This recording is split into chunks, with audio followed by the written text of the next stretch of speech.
Hello children, welcome back to our channel Edu Booster. So हमारा आज का topic है लाइसोसोम। इसके पहले हम लोगों ने गोल्जी बॉडी कंप्लीट किया है, जाके आप देख लो। गोल्जी बॉडी नहीं देखा है तो ठीक है, वन बाय वन सारे लेक्चर्स को देख के आओ, तब लाइसोसोम पढ़ना, तब अच्छे से सारी चीज़ समझ में आने वाली है। देखो लाइसोसोम ना बड़ा मस्त सा टॉपिक है हमारे चैप्टर का। लाइसोसोम बहुत मतलब बहुत अलग सी है चीज़। लाइसोसोम बहुत काइंड सा सेल ऑर्गेनल होता है। काइंड से मतलब यही बहुत दयालु होता है और बहुत बड़ा त्यागी होता है। मतलब अपने लिए, मतलब दूसरों के लिए खुद को त्याग कर देना जिसको कहते हैं, बहुत बड़ी सेक्रीफाइसेस देता है। अब वो आपको तो समझ नहीं आ रहा होगा क्योंकि पढ़ा नहीं है, तो आप सोच रहे होगे क्या कह रही है मैम, बस खुद ही समझ रही, खुद ही कह जा रही है। देखो बहुत इंटरेस्टिंग है ये, तो ध्यान से पढ़ो। चलो देखो, structurally lysosomes are membrane bound sacs. ठीक है, स्ट्रक्चरली लाइसोसोम जो होता है मेम्ब्रेन बाउंड होते हैं, मतलब लाइसोसोम जो होता है ना मेम्ब्रेन से ढका हुआ होता है। ठीक, अगर ये लाइसोसोम है तो इसका मेम्ब्रेन है। ठीक है, मेम्ब्रेन से ढका हुआ ऑर्गेनल होता है एक सेल के अंदर। ठीक, और ये क्या करता है, इसके अंदर बहुत सारे एंजाइम्स होते हैं। एक्चुअली इसके अंदर बहुत सारे एंजाइम्स होते हैं।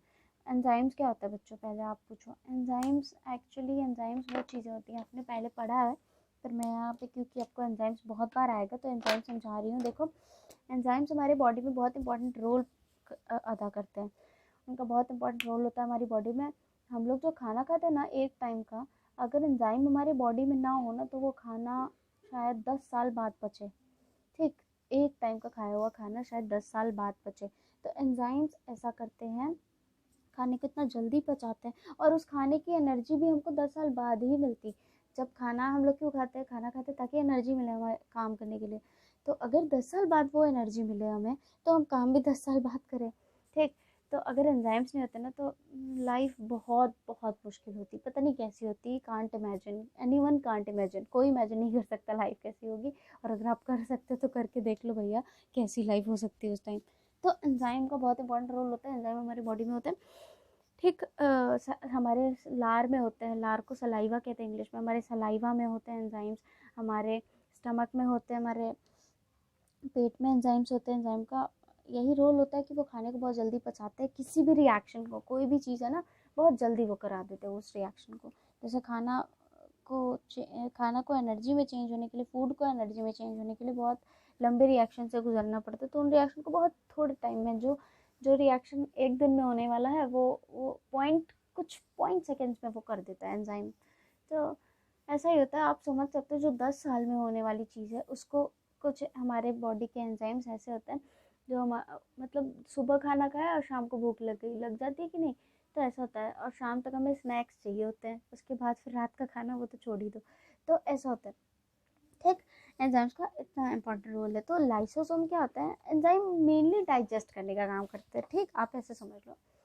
एंजाइम क्या होता है देखो, अरे सॉरी, लाइसोसोम क्या होता है देखो। लाइसोसोम के अंदर बहुत सारे एंजाइम्स होते हैं, और एंजाइम्स ना, बहुत सारे एंजाइम्स मोस्टली प्रोटीन के बने हुए होते हैं। ठीक है, तो इसके पास एंजाइम्स होते हैं जो कौन बना के देता है, एंडोप्लाज्मिक रेटिकुलम। क्योंकि प्रोटीन बना रहा है एंडोप्लाज्मिक रेटिकुलम ना, ये प्रोटीन बना बना के दे रहा है। और क्योंकि एंजाइम्स, बहुत सारे enzymes are made of protein. ठीक है, बहुत सारे एंजाइम प्रोटीन के बने हुए होते हैं, तो ऐसा हो रहा है। ठीक, लाइसोसोम्स को सुसाइडल बैग भी कहते हैं और waste disposal system of cell भी कहते हैं। क्या कहते हैं, ये इंपॉर्टेंट है तो मैं लिख रही हूँ। लाइसोसोम को वेस्ट डिस्पोजल सिस्टम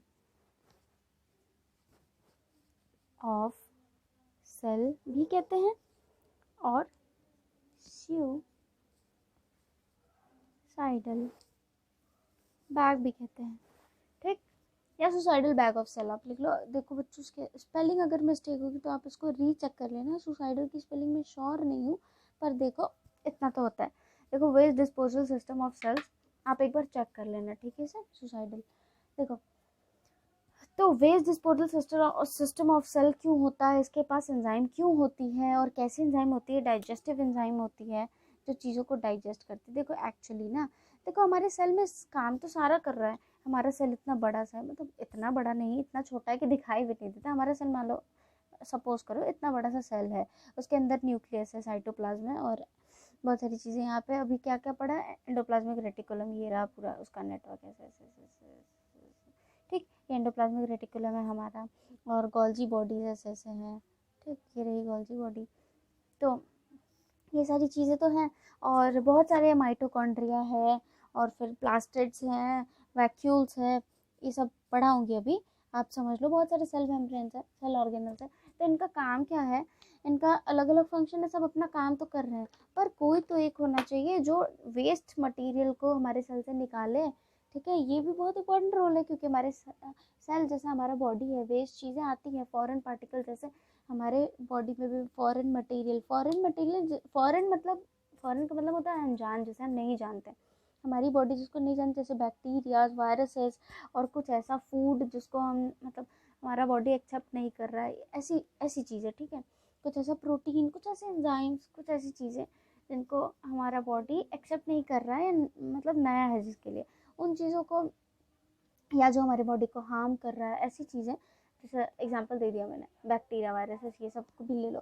तो इन सारी चीज़ों से हमारी बॉडी को प्रोटेक्ट कौन करेगा, या अगर हमारे सेल में वो चीज़ें एंटर कर गई तो कौन निकालेगा उनको सेल से बाहर। तो उसके लिए एक डिस्पोजल सिस्टम हम भगवान जी ने या हमारी मदर नेचर ने ऐसा बनाया है सेल को। ठीक है, कि उसके अंदर एक डिस्पोजल सिस्टम भी होना चाहिए, या सुसाइडल बैग क्यों कहते हैं वो भी अभी क्लियर हो जाएगा। पहले डिस्पोजल सिस्टम क्यों कह रहे हैं वो तो समझ में आ गया ना, कि क्योंकि ये सफाई का काम करता है। देखो, कोई भी फॉरेन पार्टिकल या चीज़ें आती है ना, तो पहले लाइसोसोम उस चीज़ को खा जाता है, अपने अंदर ले लेता है। सेल के अंदर कोई भी चीज़ आता है, खा के ना उसे डाइजेस्ट कर देता है। इसीलिए इसके अंदर बहुत सारी डाइजेस्टिव एंजाइम होती है, बहुत स्ट्रॉन्ग डाइजेस्टिव एंजाइम्स होती हैं, क्योंकि वो चीज़ों को खा जाता है। जैसे अगर कोई बैक्टीरिया है तो लाइसोसोम जाके उसको खा जाएगा, और उसके बाद उसको डाइजेस्ट करेगा अपने अंदर, और डाइजेस्ट करके उसको बहुत छोटे छोटे फॉर्म में, जो आपको हार्म ना करे, आपके सेल को, ठीक है, नुकसान ना करे, उसको बाहर छोड़ देगा उसको। और फिर अगर ज़रूरत पड़े तो सेल के बाहर भी छोड़ देता है। तो ऐसा करता है लाइसोसोम। लाइसोसोम के पास जो एंजाइम्स होती हैं ना, आप समझ लो, जो डाइजेस्टिव एंजाइम्स होती हैं बहुत पावरफुल होती हैं, जो कि ऐसा काम करती हैं। सेल को कोई भी डिस्टर्बेंस होती है, अरे बैक्टीरिया या कोई फॉरेन पार्टिकल सेल में एंटर करेगा तो डिस्टर्बेंस ही होगी ना, तो उनके लिए लाइसोसोम होता है। ठीक, और जब भी कभी ऐसा होता है, पुराने सेल्स या पुराने सेल मेम्ब्रेन, पुराने सेल ऑर्गेनल, सॉरी, पुराने सेल ऑर्गेनल जिनको सेल में नहीं रखना है, अब उनका काम नहीं है, तो उनको क्या करता है, उनको भी लाइसोसोम खा जाता है। ठीक है, उनको भी लाइसोसोम खा के डिस्ट्रॉय कर देता है और डैमेज कर देता है। अब किसी कारण अगर क्या कहते हैं, सेल के अंदर कोई चीज़ डैमेज हो गई, या सेल अगर डैमेज होने वाला है, तो लाइसोसोम क्या करता है अगर सेल के कुछ मेटाबॉलिज्म में, मतलब सेल के रिएक्शन में कुछ प्रॉब्लम हो रहा है और सेल डैमेज होने वाला है, तो क्या करता है ना, अगर पूरा सेल मान लो ख़राब हो गया, किसी कारणवश सेल ख़राब हो गया, और उसमें कुछ चीज़ें, कुछ गंदगी आ गई, कुछ बैक्टीरियाज आ गए, उसको इन्फेक्ट कर दिए, सेल को ख़राब कर दिए मान लो, तो क्या होता है, सेल को अगर ख़राब कर दिए, तो अगर सेल ख़राब है, तो वो जब, मान लो एक सेल ख़राब, आप एक टोकरी में बड़ी सी रखो, उसमें एक सड़ा हुआ आम रखो, मान लो सड़ा हुआ आम है, सुबह तक देखोगे ना, कुछ उसके आसपास वाले सारे आम सड़ चुके होंगे। तो ऐसा सेल्स के भी साथ हो सकता है। ठीक है, तो एक सेल अगर ख़राब है तो आसपास वाली सेल को भी तो डिस्टर्ब होगा। अगर ये सेल ख़राब है, सड़ जाएगा, फट जाएगा, तो इसके अंदर की बैक्टीरियाज बाहर निकल के और अदर सेल को भी परेशान तो कर सकती है। तो इस वजह से लाइसोसोम क्या करता है ना, जब सेल डैमेज हो चुका होता है, तो लाइसोसोम क्या करता है, बर्स्ट हो जाता है, फट जाता है। फट के क्या करता है, इसके जो सारे एंजाइम्स होते हैं डाइजेस्टिव एंजाइम पूरे सेल में फैल जाती हैं, और सारी चीज़ों को डाइजेस्ट करना शुरू कर देती है, मतलब सबको डैमेज करना शुरू कर देती है और सबको डाइजेस्ट कर देती है।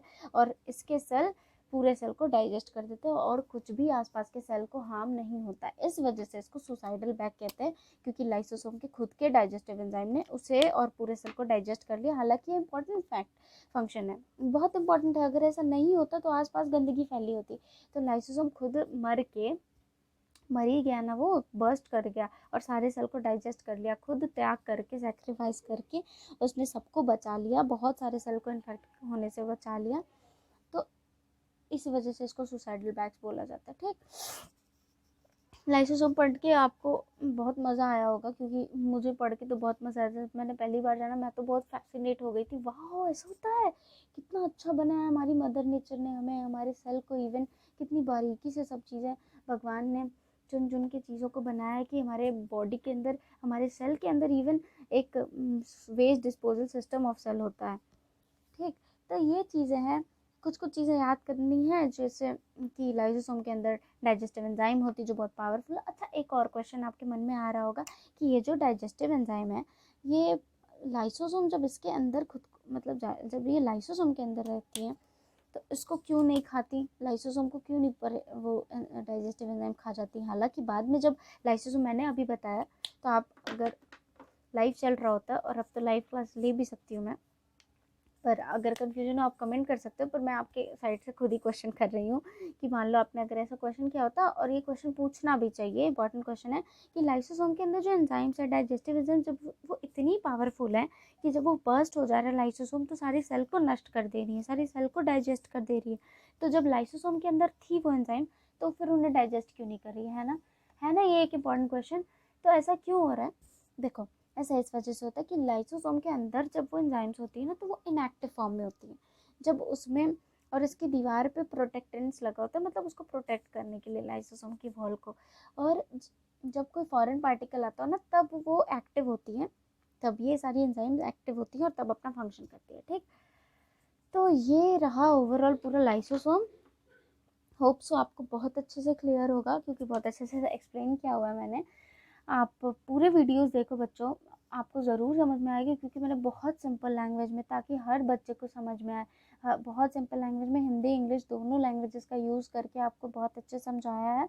जहाँ पे डाउट हो आप कमेंट करके पूछो। Do like share and subscribe to our channel, और प्लीज़ सारे वीडियोज़ को स्प्रेड करो बच्चों, जितना आप कर सकते हो। इतने प्यार से आपको पढ़ाया जाता है यहाँ पे, तो थोड़ा सा लव बैक भी दो, वापस भी थोड़ा सा प्यार दो। लाइक करो, शेयर करो, अपने फ्रेंड्स को सब्सक्राइब करो। Thank you for watching this video and all video, and thank you for supporting us. आपने बहुत अच्छा सपोर्ट किया सर को, और उसी तरह से इन वीडियोस को भी देखो, आपके लिए ही है सारा। ओके, तो अगले वीडियोस में हम माइटोकॉन्ड्रिया, प्लास्टिड्स और वैक्यूल करके, सेल डिवीजन करके चैप्टर खत्म कर देंगे। ज़्यादा नहीं है, मन लगा के पढ़ाई करो। Keep studying students.